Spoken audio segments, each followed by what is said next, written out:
ನಮಸ್ಕಾರ, ಮಿಸಸ್ ಶೆಟ್ಟಿಸ್ ಕಿಚನ್ಗೆ ಸ್ವಾಗತ.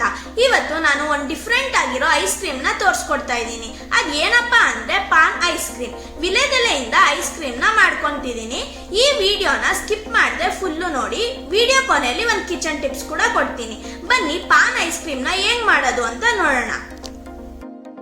ನಾನು ಫಸ್ಟ್ ಬಾದಾಮಿನ ನೀರಿನಲ್ಲಿ ನೆನೆಸ್ತಿದ್ದೀನಿ, ಮತ್ತೆ ಗೋಂದನು ನೆನೆಸ್ತಿದ್ದೀನಿ. ಇದನ್ನ ನೈಟ್ ಪೂರ್ತಿ ನೆನೆಯಕ್ಕೆ ಬಿಡಬೇಕು. ಇದಕ್ಕೆ ಬೇಕಾಗಿರೋ ಐಟಮ್ಸ್ ಏನೇನಂದ್ರೆ ಹಾಲು, ವಿಳೆದೆಲೆ, ಸಕ್ಕರೆ, ನೆನೆಸಿರೋ ಗೋಂದು, ನೆನೆಸಿರೋ ಬಾದಾಮಿ, ಕಸ್ಟರ್ಡ್ ಪೌಡರ್, ಫ್ರೆಶ್ ಕ್ರೀಮ್ ಮತ್ತೆ ಗೋಡಂಬಿ. ನೆಕ್ಸ್ಟ್ ಒಂದು ಮಿಕ್ಸಿ ಜಾರ್ಗೆ 10 ಬಾದಾಮಿ, 6 ರಿಂದ 8 ಗೋಡಂಬಿ, 2 ಸ್ಪೂನ್ ಆಗೋಷ್ಟು ಫ್ರೆಶ್ ಕ್ರೀಮ್ ನ ಹಾಕಿ ರುಬ್ಕೋಬೇಕು. ನೋಡಿ, ಈ ತರ ನುಣ್ಣಗೆ ರುಬ್ಕೊಂಡಿರ್ಬೇಕು. ಮತ್ತೆ ಒಂದು ಮಿಕ್ಸಿ ಜಾರ್ಗೆ 5 ವಿಳೆದೆಲೆನ ಹಾಕೋತಾ ಇದ್ದೀನಿ. ಇದಕ್ಕೆ ಸ್ವಲ್ಪ ನೀರ್ ಹಾಕೊಂಡು ರುಬ್ಕೊಳ್ಳೋಣ.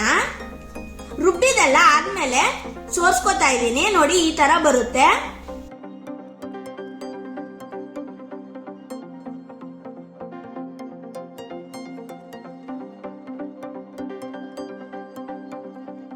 ನಾನು ಒಂದು ಬೌಲ್ಗೆ 1/2 ಸ್ಪೂನ್ ಕಸ್ಟರ್ಡ್ ಪೌಡರ್ ಹಾಕಿ ಸ್ವಲ್ಪ ನೀರ್ ಹಾಕಿ ಗಂಟಿಲ್ದಿರೋ ಹಾಗೆ ಮಿಕ್ಸ್ ಮಾಡ್ಕೋಬೇಕು. ಈಗ ಒಂದು ಪಾತ್ರೆಗೆ 1/2 ಲೀಟರ್ ಹಾಲನ್ನ ಹಾಕೊಂಡು ಕಾಯಕ್ಕೆ ಇಟ್ಟಿದ್ದೀನಿ. ಒಂದು ಕುದಿ ಬಂದ್ಮೇಲೆ 1/2 ಕಪ್ ಶುಗರ್ ನ ಹಾಕೋತಾ ಇದ್ದೀನಿ. ನಿಮ್ಗೆ ಸ್ವೀಟ್ ಜಾಸ್ತಿ ಬೇಕಿದ್ರೆ ಜಾಸ್ತಿ ಹಾಕೊಳ್ಳಿ. ನಾನಿಲ್ಲಿ ಮೈಲ್ಡ್ ಆಗಿರ್ಲಿ ಅಂತ 1/2 ಕಪ್ ಯೂಸ್ ಮಾಡ್ಕೊಂಡಿದ್ದೀನಿ.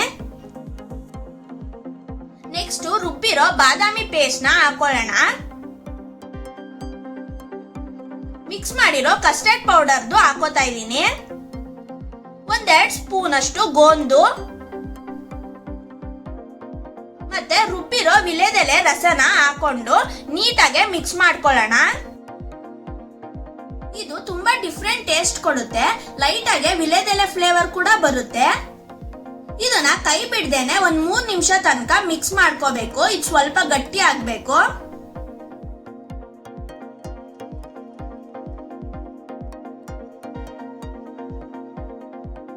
ಗಟ್ಟಿ ಆದ್ಮೇಲೆ ಸ್ಟವ್ ಆಫ್ ಮಾಡಿ 1 ಅವರ್ ಆರಕ್ ಬಿಡಬೇಕು. 1 ಅವರ್ ಆದ್ಮೇಲೆ ಇದನ್ನ ಮಿಕ್ಸಿ ಜಾರ್ಗೆ ಹಾಕೊಂಡು ರುಬ್ಕೋತಾ ಇದ್ದೀನಿ. ನೋಡಿ, ಕ್ರೀಮಿ ಟೆಕ್ಸ್ಚರ್ ಆಗಿ ಬರುತ್ತೆ. ಇದನ್ನ ಒಂದು ಬೌಲ್ಗೆ ಹಾಕೊಂಡು ಫ್ರಿಜ್ ನಲ್ಲಿ ಇಟ್ಕೋಬೇಕು. ಒಂದು ಪೂರ್ತಿ ನೈಟ್ ಇಟ್ರೆ ಪಾನ್ ಐಸ್ ಕ್ರೀಮ್ ರೆಡಿ ಆಗುತ್ತೆ. ನಿಮ್ಮನೇಲೂ ಟ್ರೈ ಮಾಡಿ ಹೇಗಿತ್ತು ಅಂತ ಕಮೆಂಟ್ ಮಾಡಿ. ನಮ್ ಚಾನಲ್ ನ ಸಬ್ಸ್ಕ್ರೈಬ್ ಮಾಡಿ, ಪಕ್ಕದಲ್ಲಿರೋ ಬೆಲ್ ಬಟನ್ ನ ಪ್ರೆಸ್ ಮಾಡಿ. ಸೊ ಹೊಸ ರೆಸಿಪಿದು ನೋಟಿಫಿಕೇಶನ್ ಬರುತ್ತೆ. ವಿಡಿಯೋ ಇಷ್ಟ ಆಗಿದ್ರೆ ಲೈಕ್, ಶೇರ್, ಕಮೆಂಟ್ ಮಾಡಿ.